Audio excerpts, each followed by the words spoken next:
All right, this is where I'm at.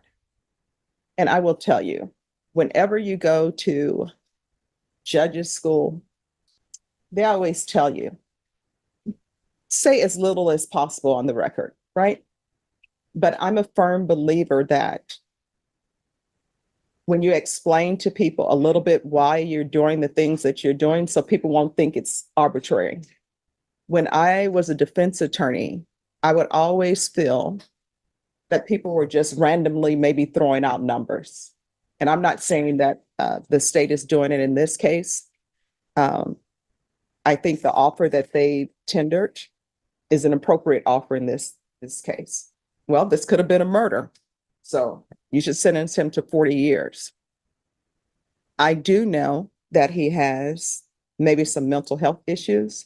Maybe that's brought upon the fact that he has been in and out of custody since he's been 12 years old.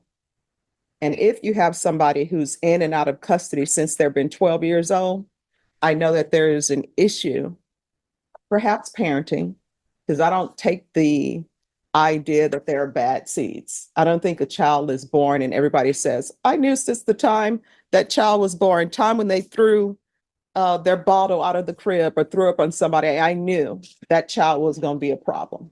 Of course, you know, this one is not an appropriate situation for probation because that's been tried with you before. I want to let you know that I wish you the best in your life, but you're going to be going to prison today.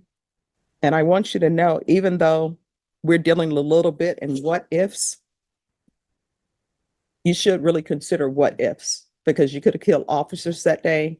You could have killed people who were just at that hotel trying to get a good night's sleep. You understand? All right. And how old are you? 40. All right. The court is going to sentence you to 35 years in the prison.